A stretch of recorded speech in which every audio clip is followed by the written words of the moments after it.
Assalamualaikum warahmatullahi wabarakatuh. Halo semua, perkenalkan nama saya Natasha Rendika Buana. Saya dari kelas 12 IPS 3. Pada kesempatan kali ini, saya ingin menceritakan sejarah mengenai perpecahan Korea Utara dengan Korea Selatan. Untuk yang penasaran dengan ceritanya, simak ceritanya ya. Korea merupakan suatu negara yang pada awalnya berbentuk kekaisaran, di mana dinasti yang terkenal dari Korea adalah dinasti Joseon yang berhasil berkuasa hampir selama 500 tahun. Di akhir abad ke-19, kekaisaran yang ada di Korea kala itu mengalami kegoyahan sehingga membuat peluang untuk negara-negara lainnya melakukan invasi ke Korea, di mana Jepang lah yang melakukan invasi kepada Korea dengan memberikan pengaruhnya terhadap Korea. Namun kala itu, Korea merupakan negara yang berstatus sebagai pembayar upeti ke Cina. Sehingga ketika Cina mengetahui bahwa Jepang sedang memberikan pengaruh terhadap Korea, membuat Cina akhirnya marah atau panas, sehingga memicu perperangan antara Cina dan Jepang yang kemudian perang ini dikenal dengan Sino-Japanese War yang berlangsung di tahun 1844 hingga 1845. Kemudian dengan adanya perperangan ini dimenangi oleh Jepang sehingga membuat tentara Cina kala itu harus mundur dan keluar dari Korea.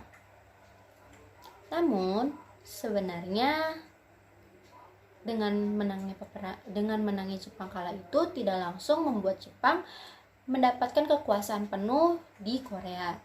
Jepang harus melawan beberapa hal seperti adanya perang gerilya dengan rakyat Korea kala itu. Selain itu di tahun 1846 kaisar yang ada kala itu yaitu King Gojo meminta bantuan kepada Kekaisaran Uni Soviet untuk membantunya dalam mengambil segala keputusan dan mengatasi situasi yang ada kala itu. Tetapi di tahun 1910 Jepang pada akhirnya berhasil menguasai Korea secara utuh. Dan kekuasaan Jepang ini berlangsung selama 35 tahun, yaitu diawali di tahun 1910 sampai 1945. Dan kekuasaan Jepang ini berakhir ketika Jepang kalah pada Perang Dunia Kedua, di mana kekalahan tersebut terjadi karena dibombardirnya dua kota besar di Jepang yang ada kala itu, yaitu kota Nagasaki dan Hiroshima. Setelah kekalahan Jepang yang terjadi di perperangan dunia kedua ini membuat kekosongan terhadap pemerintahan Korea kala itu. Kekosongan ini pula yang kemudian dimanfaatkan oleh beberapa negara untuk mengambil kekuasaan di Korea. Negara-negara yang memanfaatkan situasi tersebut adalah negara Uni Soviet dan Amerika, di mana yang akhirnya karena kedua negara inilah Korea ini terbagi menjadi dua bagian, yaitu Korea Utara dan Korea Selatan. Pembagian ini diawali oleh Uni Soviet mengetahui bahwa Jepang ini kalah di Perang Dunia Kedua, sehingga Uni Soviet ini mengerahkan pasukannya untuk menyerang pasukan tentara pertahanan Jepang yang kala itu masih ada di Korea. Dan Amerika yang mengetahui bahwa Uni Soviet ini berhasil menaklukkan tentara pertahanan Jepang yang tersisa di Korea ini, akhirnya khawatir dan panik, sehingga mereka mengirimkan dua utusannya, yaitu Charles Bonsell yang merupakan kolonel tentara Amerika kala itu, dan Dan Rex yang merupakan calon perdana menteri Amerika kala itu, untuk merundingkan dan menyarankan bahwa Korea ini dibagi menjadi dua wilayah, di mana wilayah tersebut akan dikuasai oleh negara Uni Soviet dan satunya lagi negara Amerika. Saran yang diberikan oleh Amerika kemudian disetujui oleh Uni Soviet sehingga Korea kala itu terbagi menjadi dua wilayah, yaitu wilayah utara yang dikuasai oleh Uni Soviet dan wilayah selatan yang dikuasai Amerika. Pembagian wilayah ini pada dasarnya sementara dan akan kembali menjadi satu Korea utuh di bawah pemerintahan yang sama. Pada awalnya niatnya seperti itu. Akan tetapi karena perbedaan ideologi yang dibawa oleh Uni Soviet dan Amerika yang kemudian mempengaruhi pola pemikiran dan ideologi masyarakat Korea Utara dan Korea Selatan ini, akhirnya menyebabkan perbedaan ideologi di mana Korea Utara ini lebih condong ke komunisme sedangkan Korea Selatan lebih condong ke kapitalisme. Karena perbedaan ideologi inilah PBB itu ingin menyelenggarakan pemilu untuk Korea agar mereka ini menjadi satu kembali dalam satu pemerintahan yang sama.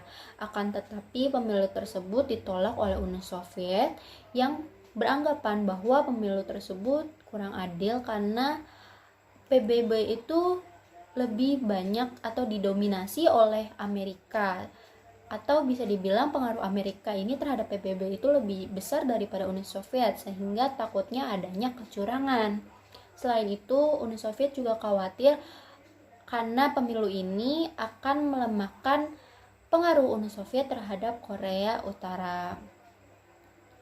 Dan akhirnya pemilu tersebut hanya diselenggarakan di Korea Selatan dan menghasilkan pemimpin Korea Selatan yaitu Syngman Rhee yang merupakan presiden pertama Korea Selatan.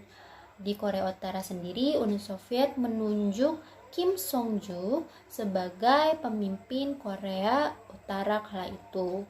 Kim Song-ju ini kemudian kita kenal menjadi Kim Il-sung, yaitu presiden pertama Korea Utara.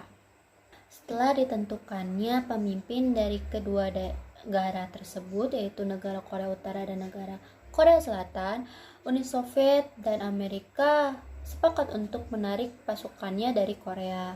Setelah menarik pasukannya dari Korea, Korea Selatan dan Korea Utara malah justru sering terjadi perang di antara mereka, terutama di daerah perbatasan. Dan perang terbesar dari Korea ini terjadi di tahun 1950, di mana Korea Utara mengirimkan pasukannya untuk menyerang pasukan Korea Selatan dengan tujuan untuk menyatukan kembali Korea dalam satu pemerintahan dan kekuasaan, yaitu di bawah kekuasaan Kim Il-sung.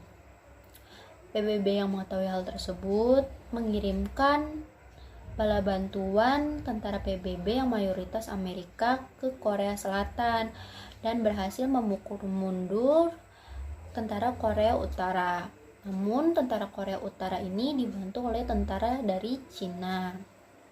Diperkirakan bahwa hasil dari peperangan ini menyebabkan korban jiwa sebesar 2 juta jiwa. Dan peperangan ini dikatakan berakhir di tahun 1953, di mana hal tersebut terjadi karena ada gencatan senjata dan dibuatnya daerah demilitarisasi. Namun karena tidak adanya persetujuan atau perjanjian yang disetujui dan disepakati atau ditandatangani oleh kedua belah pihak, sehingga hingga kini kedua negara tersebut dinyatakan tidak benar-benar dianggap berdamai. Dan seperti itulah cerita mengenai perpecahan antara Korea Utara dan Korea Selatan. Untuk kurang lebihnya saya mohon maaf. Wassalamualaikum warahmatullahi wabarakatuh dan sampai jumpa di lain waktu.